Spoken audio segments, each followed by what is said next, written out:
movimento oscila periodicamente em torno de uma posição de equilíbrio, descrevendo a trajetória retilínea, podemos dizer que ele executa um movimento harmônico simples. Isso ocorre por causa da ação de uma força aceleradora. Os movimentos harmônicos simples eles podem ser oscilatórios ou periódicos. Os oscilatórios eles possuem sentidos diferentes, mas com a mesma trajetória para ambos os sentidos. Já os movimentos periódicos é aquele em que a mesma situação vai ocorrer em intervalos de tempos iguais. O período ele vai ser a variação de tempo para que uma determinada situação se repita, e ele vai ser resultado da variação de tempo dividido pelo número de repetições do movimento. Já a frequência vai ser o número de vezes em que esse movimento vai se realizar em uma certa unidade de tempo, e vai ser o inverso do período. Como aqui nós temos o exemplo, isso seria o movimento harmônico simples.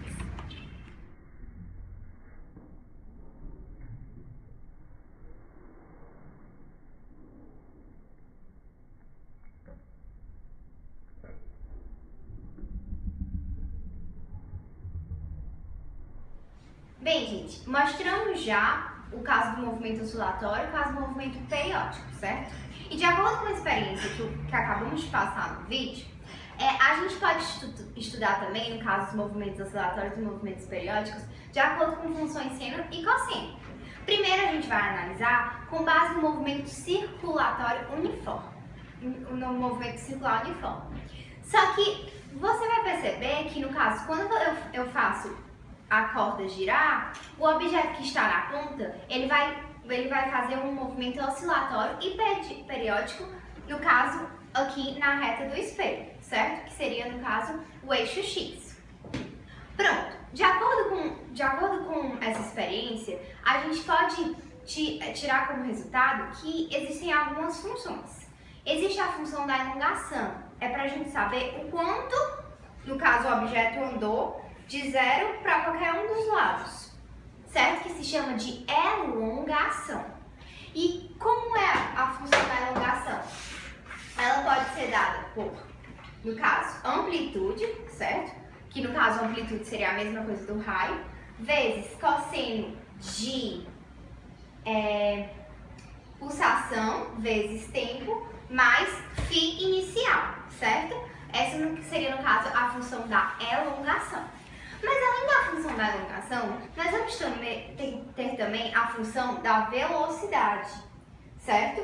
E no caso seria menos pulsação vezes amplitude, seno de pulsação vezes tempo, mais φ inicial. Bom, eu vou falar sobre a função horária da aceleração escalar estatética, que é dada por aceleração igual a menos pulsação ao quadrado vezes amplitude vezes cosseno de pulsação vezes tempo mais φ inicial, ou aceleração igual a menos pulsação ao quadrado vezes alongação, que é igual a x. Nos pontos de inversão, a elongação é igual a ou menos a. Quando a elongação é igual a nós temos valor mínimo. Quando a elongação é igual a menos a, nós temos valor máximo. No ponto central, a elongação é igual a zero. Consequentemente, a sua aceleração é nula.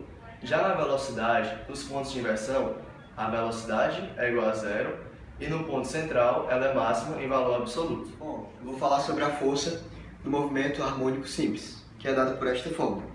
F é igual a menos kx, onde x é a elongação e k é pulsação ao quadrado vezes a massa, que é constante. Enfim, essa expressão revela que o valor algébrico que atém partícula MHS é diretamente proporcional à elongação, tendo f e x sinais opostos. Vale ressaltar que isto é importante para determinar se o movimento é ou não harmônico simples. Também não podemos esquecer que a força do movimento harmônico simples ela se chama de força restauradora, porque ela atua de modo a prosseguir as oscilações. Pronto!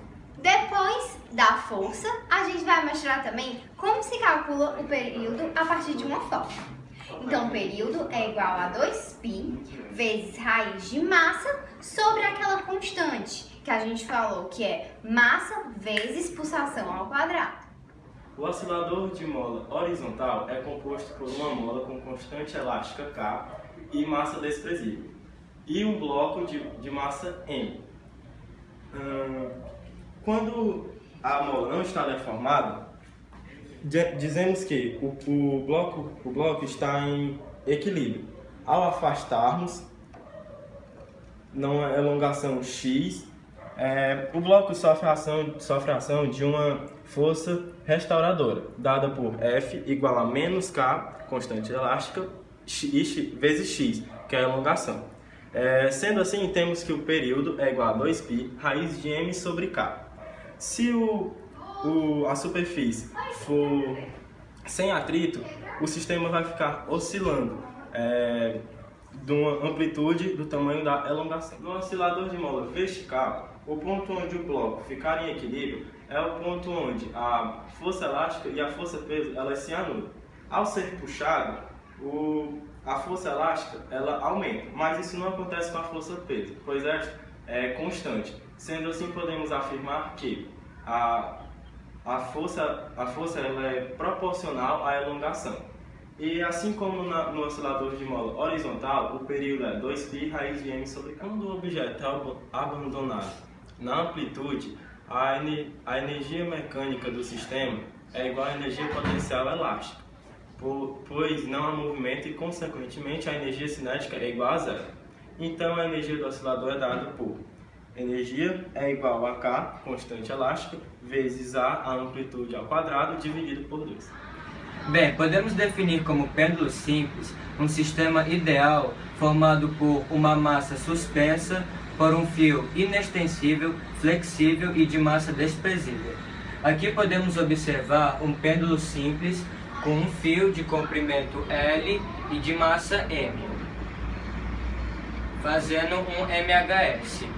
O MHS do pêndulo simples é dado pela fórmula 2π raiz de L sobre G, em que G é a gravidade da Terra. Assim, podemos observar que o período do MHS no pêndulo simples, ele não depende da massa pendular, ele é diretamente proporcional à raiz quadrada do comprimento do pêndulo, é inversamente proporcional à raiz quadrada da intensidade da força gravitacional e ele não depende da amplitude.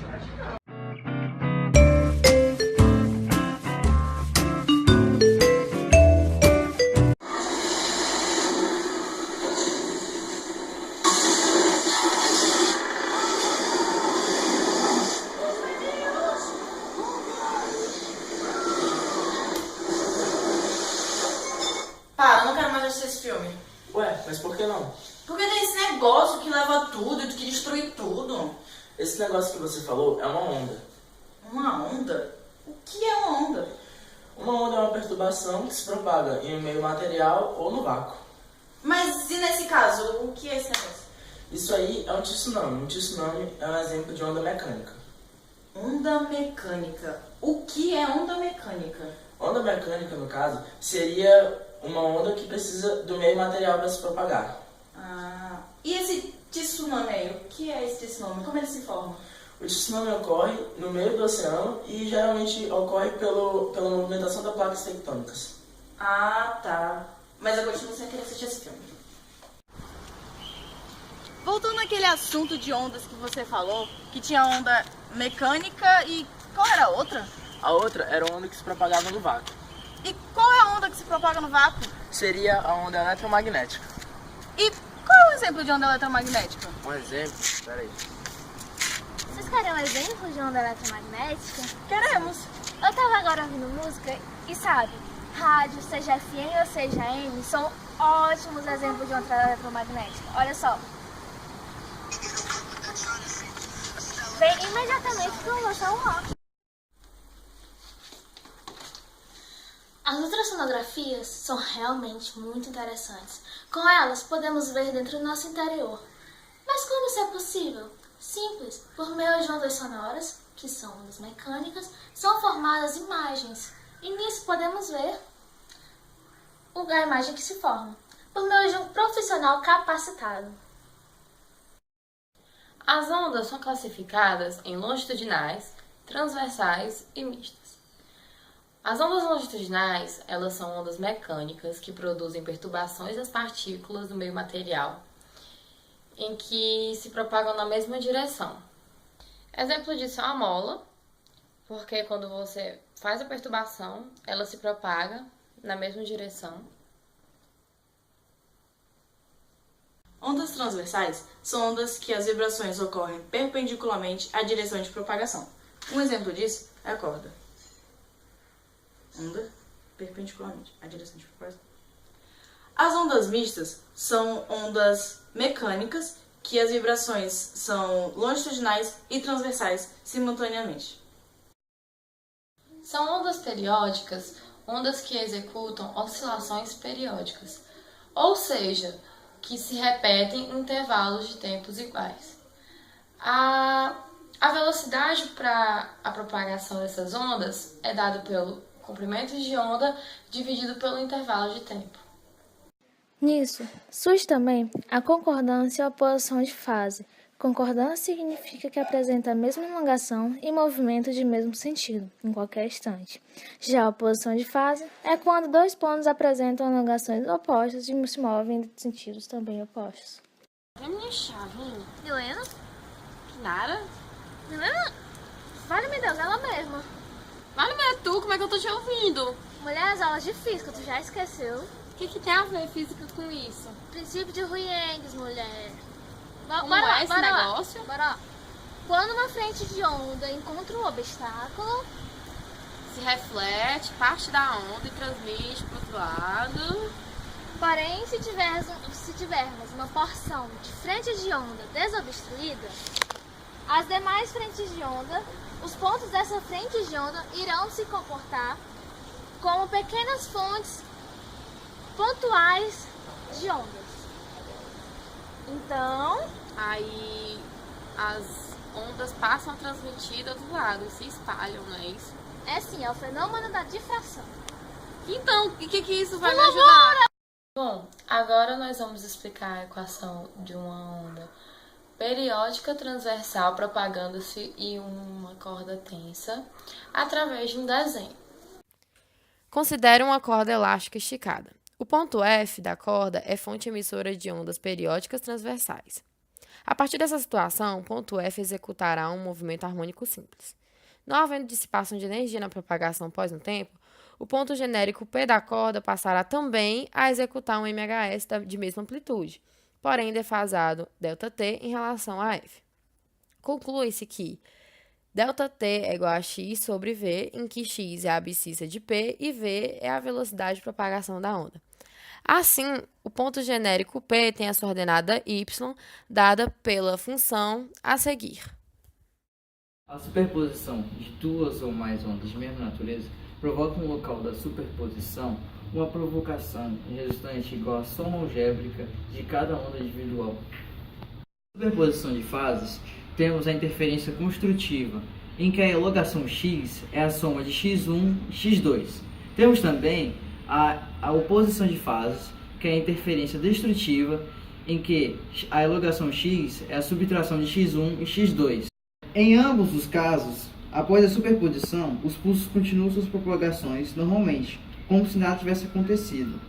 Vale o princípio da independência da propagação ondulatória.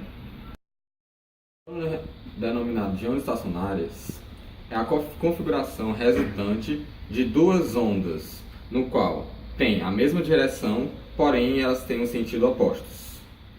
As ondas estacionárias, ela ocorre principalmente em ondas nas cordas, mas também pode ocorrer em outros tipos de ondas. Agora, para ilustrar melhor, eu vou colocar duas ondas propagando-se na mesma direção, porém em sentidos diferentes. São denominados nós ou nodos quando ocorre a interferência destrutiva. Podem ser denominados ventres ou antinodos quando ocorre a interferência construtiva. Como esses nós e ventres não se propagam, permanecendo sempre nos mesmos locais da corda, a configuração resultante recebe a denominação de onda estacionária.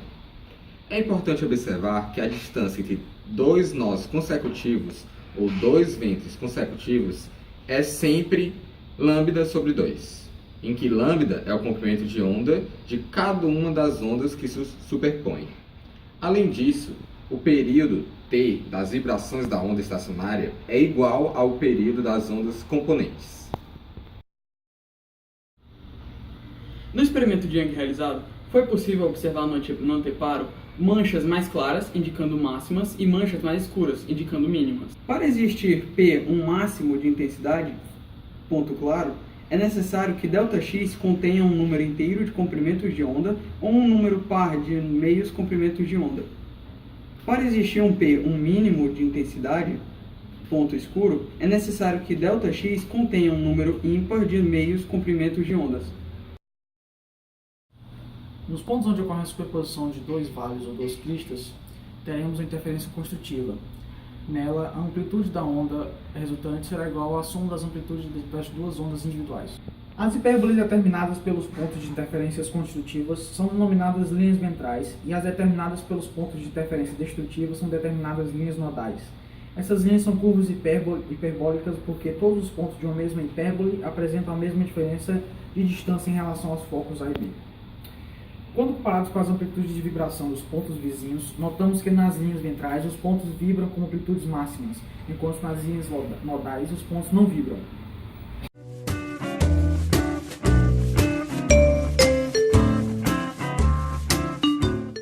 Vou falar sobre as ondas sonoras. As ondas longitudinais de pressão que se propagam no ar ou em outros meios são denominadas ondas sonoras. As ondas sonoras têm origem mecânica, pois são produzidas por deformações em um meio elástico. Portanto, as ondas sonoras não se propagam no vácuo.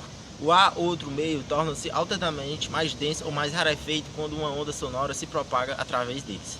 As variações de pressão fazem com que os nossos tímpanos vibram com a mesma frequência da onda, o que produz a sensação fisiológica do som. Exemplo de onda mecânica, o som que não se propaga no vácuo, é nessa caixinha de som, que tem um diafragma, e esse diafragma ele se movimenta comprimindo as moléculas, fazendo regiões de alta pressão e de baixa pressão. Então,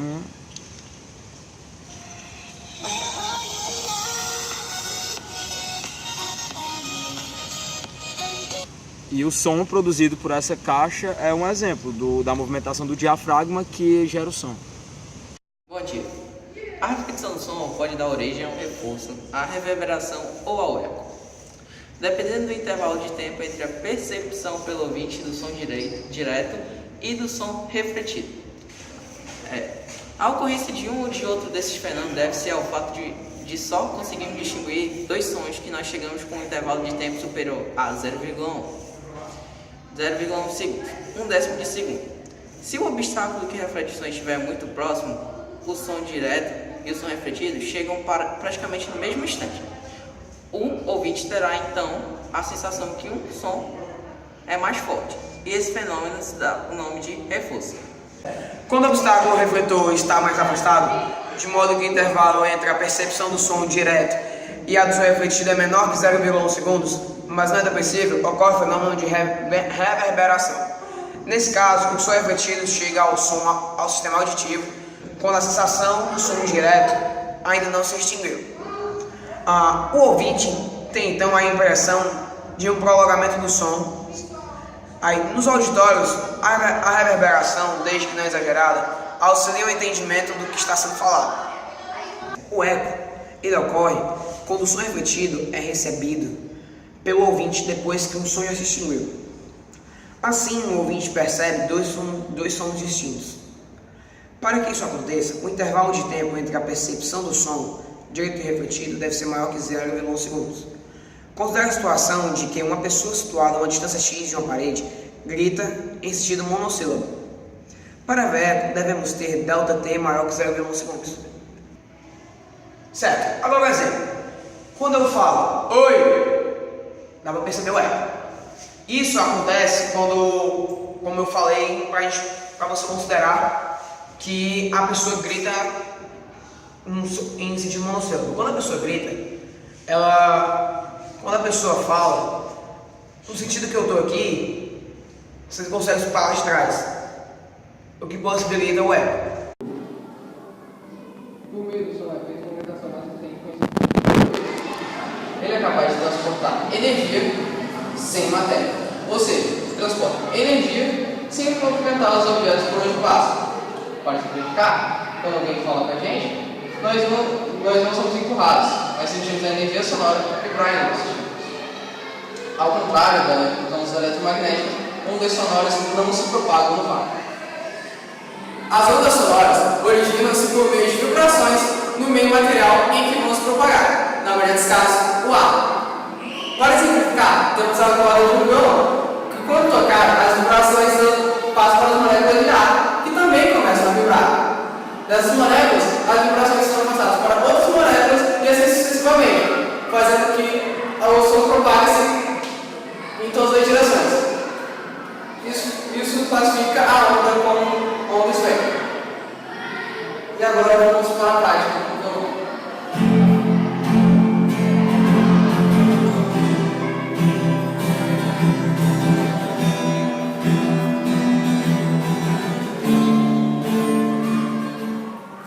Em gases e líquidos, as ondas se propagam de maneira longitudinal, ou seja, ao som se propagar, vibra as moléculas de ar na direção da propagação.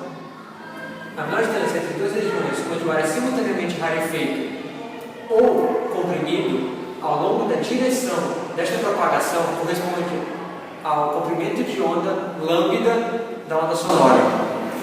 São as três qualidades diversas que o ouvido humano normal é capaz de distinguir no som. E essas qualidades são a altura, a intensidade auditiva e o timbre. A altura é considerada a qualidade que faz o ouvido distinguir um som alto de um som baixo.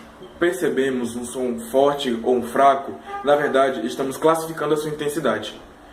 Popularmente tendemos a dizer que a intensidade é a altura do som. A definição de intensidade está diretamente ligada à energia de vibração que a onda transporta.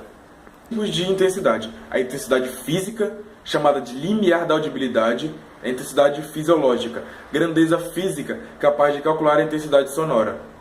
O nível sonoro em decibel é dado pela fórmula delta é igual a log de I sobre zero. O timbre permite ao ouvido distinguir dois sons de mesma altura, mesma frequência e mesma intensidade, emitidos por instrumentos diferentes, como por exemplo o violão e a bateria.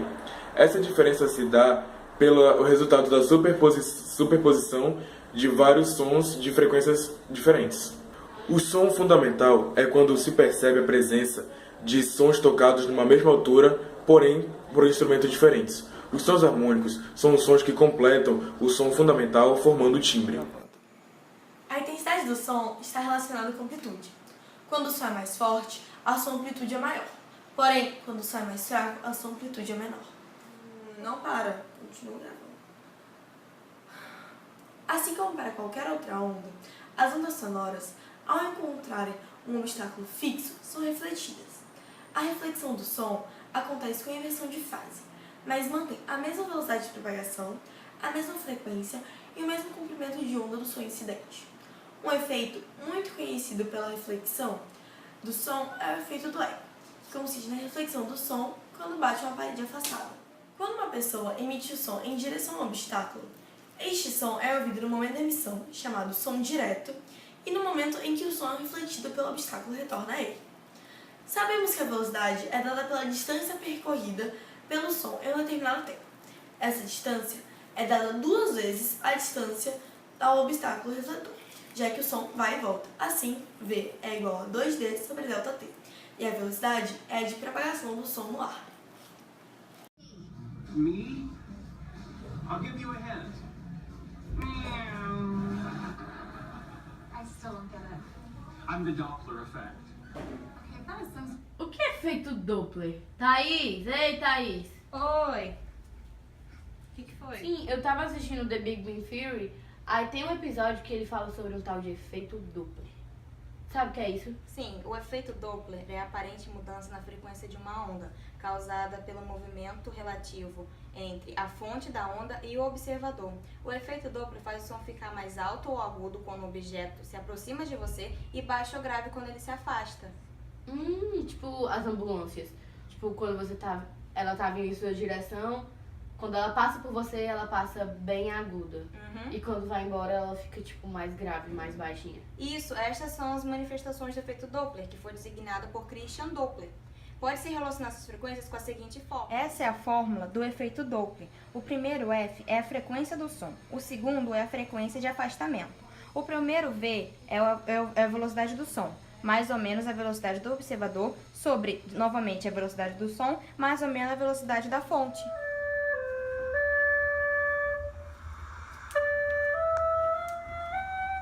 Oi, Maria.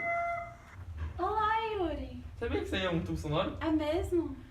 Acho que tubo sonoro é algo bem comum no nosso cotidiano. Exemplo, flauta, essa flauta aí mesmo, corneta, saxofone. Elas são usadas bastante numa orquestra. É mesmo? E nas bandas também, até no colégio. Tipo, os tubos sonoros é basicamente uma coluna de ar, onde são produzidas ondas estacionárias longitudinais. Essas ondas são produzidas pela superposição de ondas de pressão que são geradas em uma extremidade com as ondas refletidas e na outra extremidade.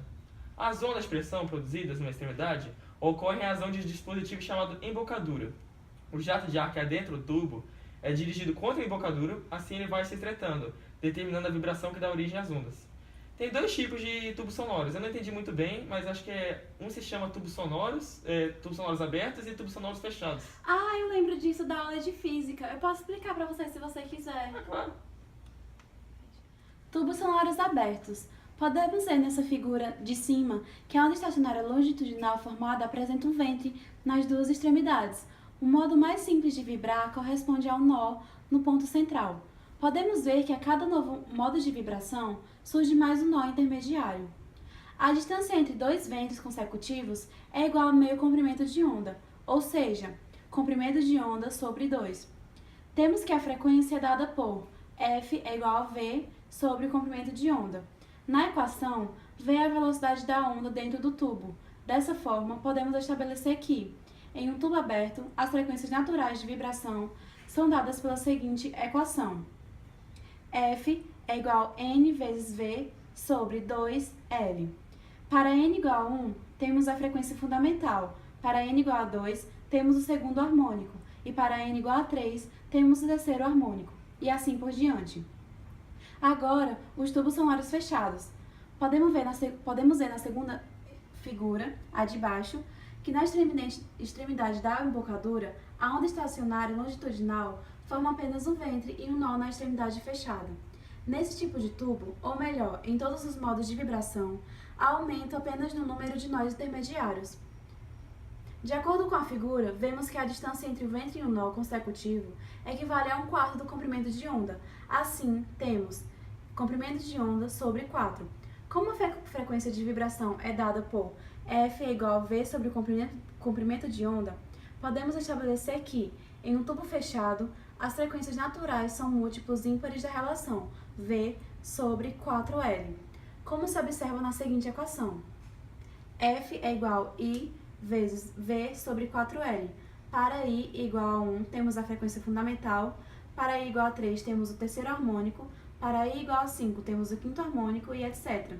Lembramos que um tubo fechado não emite harmônico de ordem par, diferente do tubo aberto.